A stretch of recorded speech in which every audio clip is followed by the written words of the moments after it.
Sudah masuk, besok kita masuk ke nispunya ya, pertengahannya insyaallah. Pendistribusian sembako ya di Jakarta dan di Jawa Barat itu sangat kesulitan sekali ya, datanya tidak valid dan tidak real time ya. Real time itu tidak sesuai dengan waktu hari ini. Persoalannya begini Bapak-bapak, yang tahun ini mungkin ada kemudahan rezeki ya, nah belum tentu juga tahun besok ya, biasanya begitu ya. Yang tahun ini melimpah bisa tahun-tahun berikutnya dia kekurangan, dan itu susah.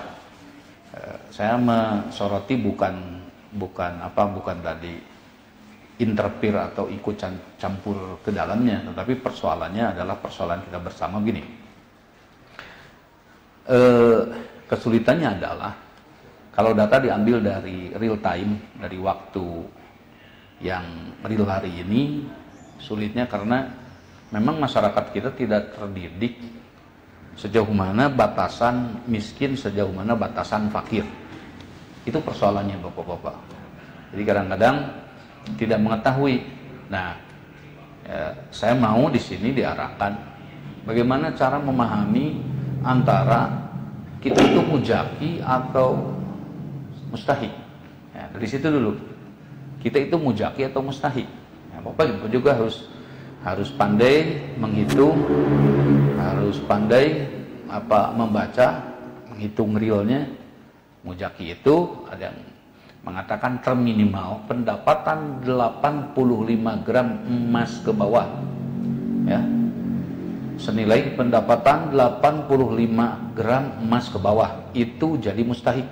Kalau ke atas ya itu sudah jadi muzaki ya, itu batasan. Nah, batasan itu harus dipakai oleh kita ya, supaya nanti maka alhamdulillah di kita di Lajnah ya, untuk menentukan tadi apakah ini mustahik atau bukan, dari situ berangkatnya. Dan para jamaah yang sudah teredukasi, yang sudah terdidik bisa menghitung sendiri gitu. Dan bahkan ada yang mengajukan ke Lajnah, saya itu mujaki belum, tapi mustahiknya sudah tinggal sedikit lagi. Ya saya arahkan, ya sudahlah jadi mujaki dulu kalau belum mustahik dulu kalau memang belum menjadi muzaki. Jadi jangan ada dua, mustahik bukan, muzaki bukan ya. Nah, ini pentingnya. Kenapa setiap orang harus mengetahui nisab zakatnya, supaya nanti dia setelah sampai pada nisabnya tersebut dia wajib zakatnya, sehingga tidak ada niatan ya, tidak ada keinginan untuk menerima pemberian. Nah, kesulitannya di kita adalah ketika ada pembagian seperti itu, orang yang berpendapatan cukup menurut nisab agama pun dia menampakkan kekurangannya. Ini yang menjadi kerepotan ya, ini yang menjadi kerepotan. Artinya kita tidak bisa menyalahkan siapapun dalam hal ini ya, hanya memang kekurangannya adalah siapa yang mengedukasi, siapa yang menginformasikan, siapa yang mengarahkan, siapa yang mendidik masyarakat untuk menjadi bisa menghitung sendiri ya. Karena apa? Karena kalau tidak dilatih, tidak diberikan pengertian, tidak diberikan pemahaman, sulit ya negara sebesar kita untuk menentukan siapa yang berhak menerima. Ini repot ini ya, sampai menjadi ramai ya. Ya, kita juga sering merasakan saat kalau pembagian sembako Muharram ya, beberapa kali saya amati, saya cermati, oh ini kurang tepat sasaran ya, kurang tepat sasaran. Jadinya beberapa tahun kemarin atau 2 tahun ke belakang saya memerintahkan kepada beberapa untuk benar-benar dapat menyampaikan kepada yang berhak, dan alhamdulillah ya, itu bapak-bapak. Nah, jadi stressingnya, penekannya adalah setiap kita harus mulai mengetahui apakah posisi kita sudah jadi muzaki atau belum. Nah, kira-kira kalau 85 gram emas kali berapa sekarang emas ya? Emas perhiasan berapa ya? Ibu-ibu bisa minta informasinya. Berapa 1 gram? Berapa? 600. Oh, sudah 600 ya. Jadi perhitungannya bapak-bapak begini aja. Tapi fluktuasi ya berdasarkan harga emas nanti. Emasnya bisa 500, sekarang 600 katanya. 600.000 kali 85 gram ya. Berarti pendapatan seseorang 51 juta ke atas 1 tahun ya. 51 juta ke atas dibagi 12. Oke. Dia harus berpendapatan 4.250.000 ya 1 bulan. Itu baru sudah muzaki ya, baru sudah muzaki. Nah, oke. Kalau sudah demikian, sudah sampai batasannya ya sudah wajib mengeluarkan zakat. Jangan mau menerima, oh saya anaknya banyak, oh saya enggak, batasan itu pakai ya. Setiap orang punya batasan. Nah, nanti akan lebih cepat ya. Setiap individu, setiap orang kalau sudah bisa menghitung apakah saya ada di barisan muzaki atau saya belum, artinya masih mustahik. Nah, bagaimana? Tentu tugasnya adalah wa'atuz zakah. Nah, itu tugasnya adalah kita ingin setiap kita itu menjadi bisa mengeluarkan zakat ya. Bagaimana bisa zakat kalau kita tidak belajar sejahtera? Bagaimana bisa sejahtera kalau kita tidak belajar usaha? Maka oleh karena itu jangan pernah menganggap kecil sesuatu usaha yang kita lakukan ya. Sekali lagi, menanam ya, pohon jengkol misalkan, pohon kelapa ya, kalau ditambah 7 tahun lagi sudah berbuah, sudah bisa menghasilkan ya. Belajar memelihara ya, setahun ini masih susah, jatuh bangun, mungkin 5 tahun. Saya kasih tahu buat bapak-bapak, ibu-ibu, itu perusahaan, itu sebuah usaha, baru dia dapat take holiday itu setelah 5 tahun. Jadi artinya sebuah usaha yang belum mencapai umurnya 5 tahun itu jangan dulu disimpulkan ya, karena belum mengalami waktu fase ya. 1 tahun ini bisa datar, tahun keduanya naik, tahun ketiganya bisa turun. Nah, setelah 5 tahun itu bisa diukur apakah perusahaan ini mapan, apakah perusahaan ini sehat atau tidak ya. Maka seseorang setelah 5 tahun secara umum bisa take holiday, bisa mengambil napas lega, bisa berlibur lah dengan hasil-hasilnya itu ya. Jadi kalau seumuran tanaman ini akan sama dengan seumurnya pohon alba ya. Pohon alba masa tebangnya antara 5 sampai 6 tahun. Jadi kalau baru menanam jangan keburu-buru, bersabar, 5 tahun juga belum ya. Kalau baru berdagang, usaha di bidang apa, tenang saja dulu. Yang penting tadi sepanjang tidak rugi ya, dan tidak habis modal. Kalau masih tipis keuntungannya, sabar. Kalau sudah dapat tipisnya, nanti dapat tebalnya. Sekali lagi, kalau sudah dapat tipisnya, nanti dapat tebalnya. Di samping nanti bapak-bapak, ibu-ibu harus belajar mengelola ya. Karena bisnis itu yang dijual bukan hanya produknya, tetapi hari ini kemasannya juga dijual. Apa bedanya bapak-bapak saat berangkat ke minimarket dan ke warung biasa? Air yang dibeli merek itu air mineral, tetapi bedanya penyajian ya. Dan jauh di minimarket lebih mahal, bisa lebih mahal 20%, 30% dari warung biasa. Ternyata anak-anak kita, istri kita senangnya belanja ke minimarket. Oh, berarti tidak persoalan harga.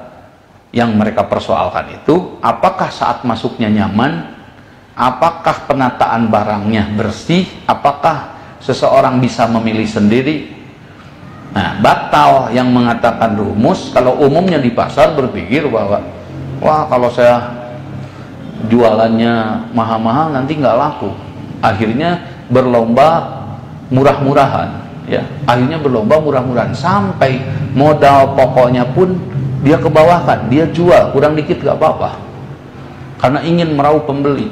Ternyata pemikiran itu batal hari ini dengan adanya minimarket yang bisa menjual harganya lebih dari warung biasa ya. Nah, itu salah satunya ya. Maka oleh karena itu tadi sekali lagi ketahuilah apakah kita sudah jadi mustahik atau belum ya, atau sudah jadi mujaki atau belum. Maka bismillah ya, itu usaha. Nanti kalau begini maksudnya ini sisa umur saya, bismillah usaha. Nanti juga kalau nggak kesampaian estafetkan, teruskan ke anak-anaknya. Sama jamaah ini ditinggal oleh almarhum, saya keluarga ditinggal tidak melimpah ya. Tetapi apa yang saya dapat dari beliau adalah spiritnya. Apa yang kita dapat dari beliau sebagai pimpinan pertama dari jamaah ini adalah semangatnya ya. Yang mahal itu bukan dunianya, kitanya. Ada tidak kita kemampuannya, ada tidak kita pengetahuannya. Semua akan bergantung kepada pengetahuan, semua akan bergantung pada keuletan dan kedisiplinan. Oleh karena itu sekali lagi mudah-mudahan program masjid ini nanti bisa membantu pemerintah ya, nanti bisa membantu pemerintah. Bagaimana pemerintah bisa mengelola fakir miskinnya ya.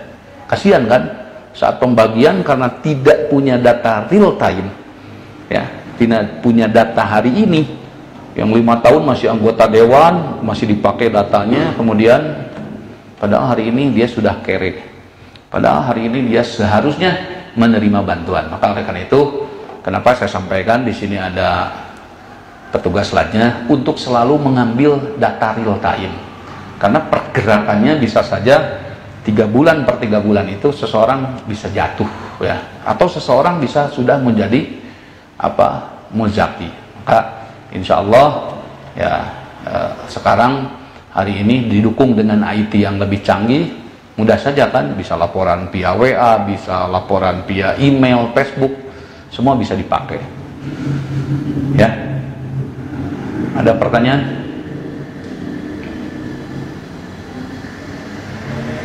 Cukup? Apa?